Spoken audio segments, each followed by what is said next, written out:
You know, sometimes you start a sermon on a Monday and you come up with something you think is really clever, and then it gets to be the end of the week and you go, what am I really going to say about braised, praised, and raised? I mean, and then I looked at it last night and I thought, oh, and I left out amazed. I should have put that in. Sermons have a way of being birthed however they will be birthed. And I'll tell you this, those pastors who have that gift where they write theirs on Friday and put it on the drawer in the drawer Friday afternoon and never look again till Sunday morning, God bless them. I wish I knew them better. But Spirit always seems to be part of our writing of this, our creating of this, and it seems that Spirit always wants all of us to be part of this. So I thought about a quiz because I thought I'd review the last several readings for the summer, but then y'all have been in and out, and so I thought, no, that's probably not a good idea. But if you think about what we've done in the past 5 or 6 weeks, from the beginning of July till now, we've really gone through with Jesus some of the stuff in Mark and then some of the stuff now in John, where people really loved him, and then they kind of braised or scorched him. And then we got, how many times did Mary read braised today? Like it kept going on and on. I mean, I think we're supposed to get this idea that we get raised. Because the first part is about Jesus. You know, if you remember, we go back to July 5th. And they're all astounded by him preaching in the temple or teaching in the temple. And they say, where did this man get all this? Where is this wisdom that has been given him? Is he not the carpenter's son?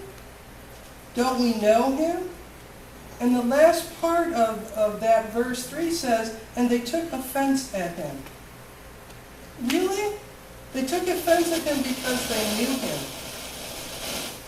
And he had something to say to them. And he says to his disciples, prophets are not without honor, except in their hometown and among their own kin. And then on July 12th, we had that really difficult reading of John the Baptist being basically sacrificed by Herod, who is the daughter of Herodias, who asks for his head on a platter.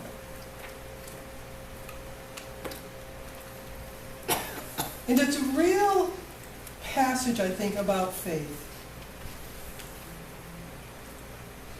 Alan Green writes, you'll appreciate this, he writes as the waking dreamer. You sometimes feel yourselves as that, the waking dreamer? Or maybe you're the sleeping waker, I don't know. He says, faith is a challenge, a choice, and a response. And I think we see that in John the Baptist's call and response. And he says, I wish we were, he said, I wish I was, and I wish I saw people around me more motivated by faith. But that's not what I see people motivated by today. And I don't know what we think about this, but this is what he said. He said, today what I see people motivated by are these things. Ambition. That's a motivator for a lot of people. Will I be successful? How successful will I be? How will I measure my success? He says another motivator is competition. Am I better than so-and-so? Is so-and-so better than I? Is there a way for me to get better than so-and-so? He says we're motivated by the yearning for prestige, for recognition. He says people are motivated by greed, by their desire for power in their own lives and the lives of people around them. And he says, and they're motivated by fear. I don't know. Those are all things for us to ponder. Are we or those around us motivated by faith? or by something else that catches us in its claws and won't let go of us for a bit until we see clear to our way to faith again. On July 19th, this is where I think we are amazed. Now many saw them going and recognized them, and they hurried on foot from all over the towns to be on the other side of the lake where Jesus was. And as Jesus went ashore, he saw a great crowd, and he had compassion for them because they were like sheep without a shepherd. And he began to teach them many things. These are not new words for us. I suspect we've heard them dozens, perhaps even hundreds of times since we were kids.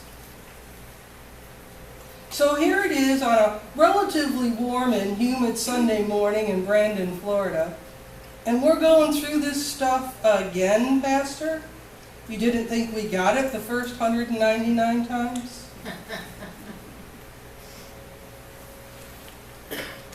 I'm always amazed to read about Jesus' compassion for us. Not that he's compassionate, but that we are the recipients of compassion.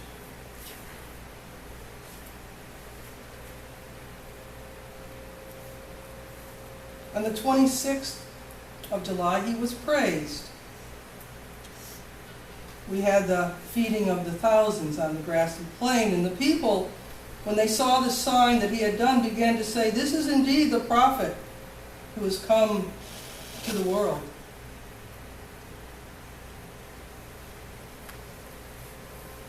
Last week, I don't know about you, but I was amazed when the question was asked, what is the work we are called to do? Because I really expected it to be something we were supposed to do. And the only thing we're supposed to do is to believe in the one whom God has sent us. How much doing of that do we do each week? Are you consciously, intentionally, deliberately aware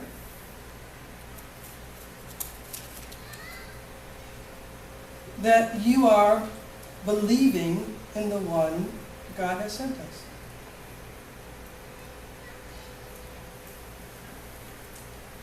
I'm reading this wonderful book, and one of the things it talks about is that call we have to pray constantly. To pray constantly. Now, I don't know about you, but that's kind of tricky for me. But what these authors said is, here's one way to start to do that. As you begin each task of your day, pause for just a couple of seconds. Breathe out all that has just stressed you. Breathe in the Spirit that calms us. That's a pretty neat thing, and I really worked on that as a discipline this week. As I moved from task to task, and sometimes my tasks are really menial. Sometimes my task is cleaning the litter box, which most of the time I just try to hold my breath for. But other times, the tasks are really significant for somebody in here as an individual, for all of us in here as a community, for me as I look at the life of the business life of this church, or as I look at the spiritual life of this church. So you breathe out anything that stressed you before you come to the next task, and you inhale God's Spirit that calms us, that quiets our hearts, calms our souls and lets us go on. Now, I used to be in administration and middle management in a university. That could be tricky. You may have just dealt with a student who thinks the whole world is against him or her. I remember a student like that once. I was working in Berryville University in St. Louis, and the student came in and just ragged all over me. And I sat the student down and I said this: I may be the only person at this university who is on your side right now. You are really starting to annoy me. I'm going to walk down the hall and get us both a cup of coffee, and when I come back, we're going to have a different conversation.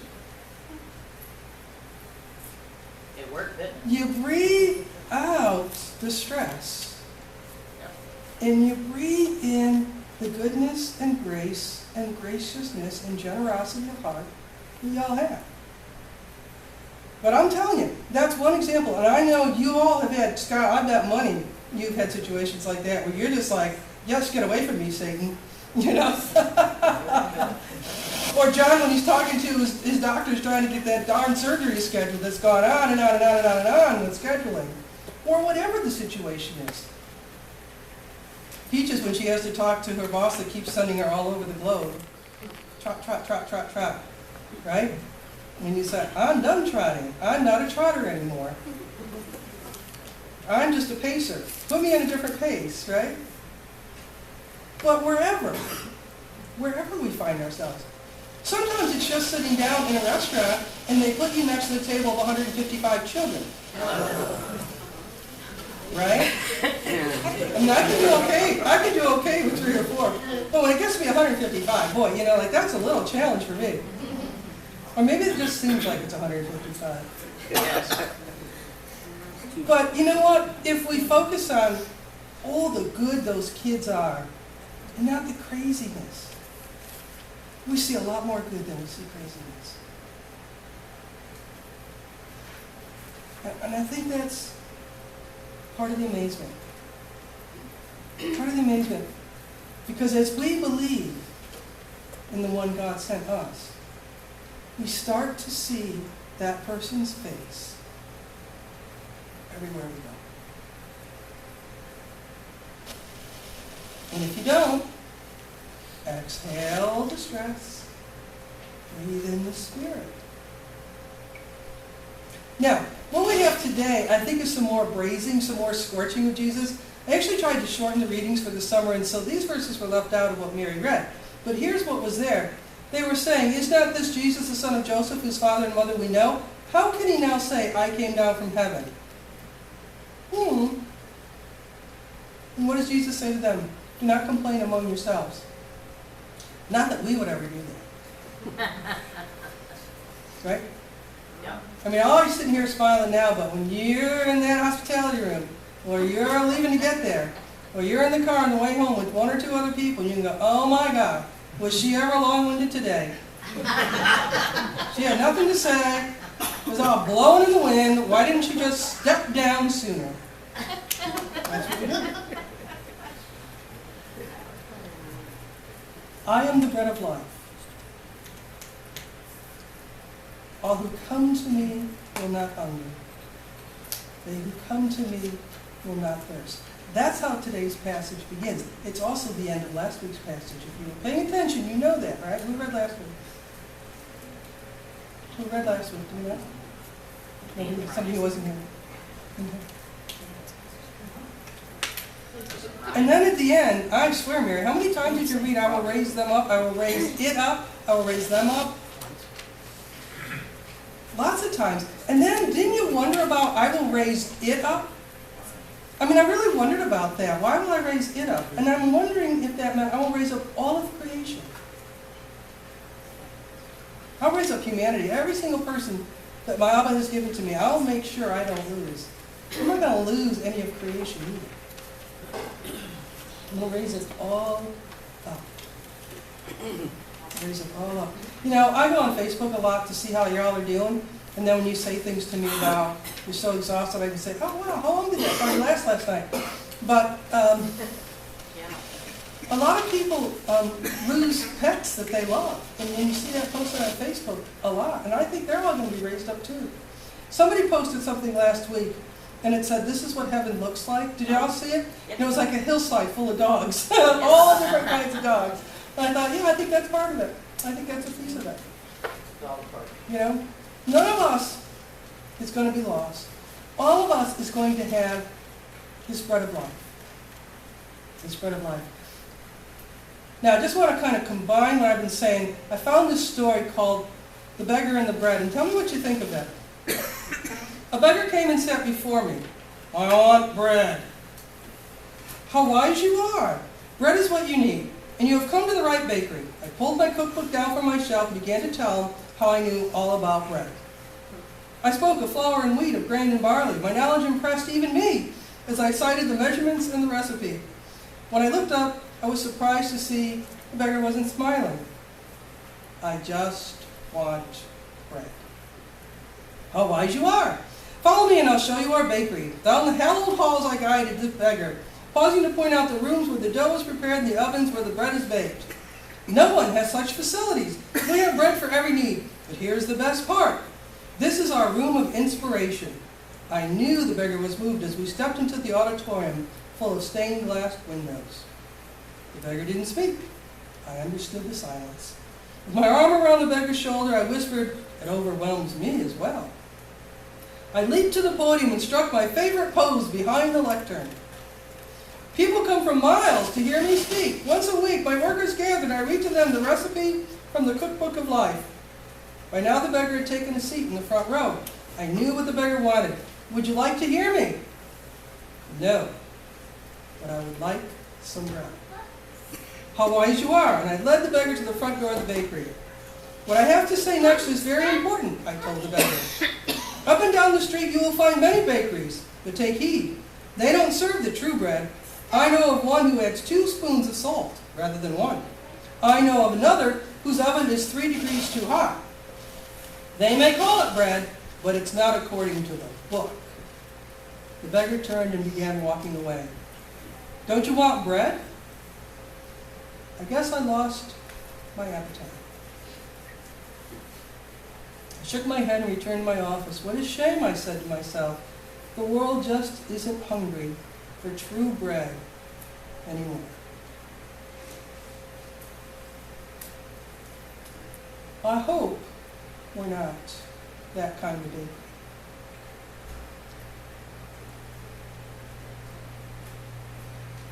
I don't think we are. I think we see that there are all kinds of bread. All manner of bakers. Some of us more proficient than others. I understand Jim Keel's a pretty good baker. But I think he makes cakes. You make bread too, Jim? Jim, you with me?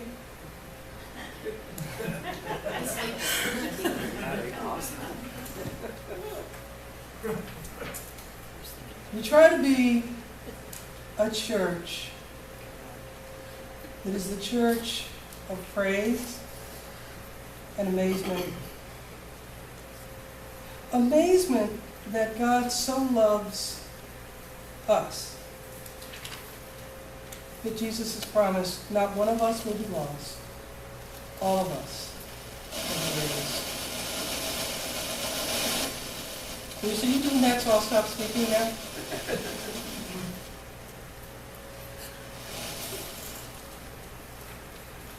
David Luce says that this is an ordinary God. And that's what folks find difficult. That Jesus just comes and does ordinary things. Doesn't want to be the king. Just hands out loaves and fishes. Just wants people to be fed. Wants them to be healed. Wants them to know compassion. Wants them to find comfort. He just does really simple things. But he says other people want a God that's different than that. And they're upset that he doesn't want to be king.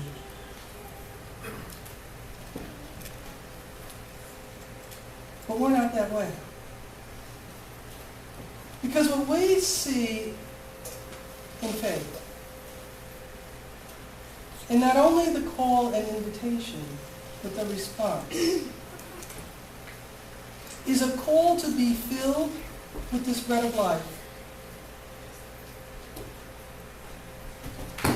Because quite honestly, as many of us have learned in different situations we found ourselves in over these past decades, well, maybe not everybody said decades, or as many, what we found is we really need to be filled. Because when we're empty, we're just really empty. But when we're filled with this bread of life,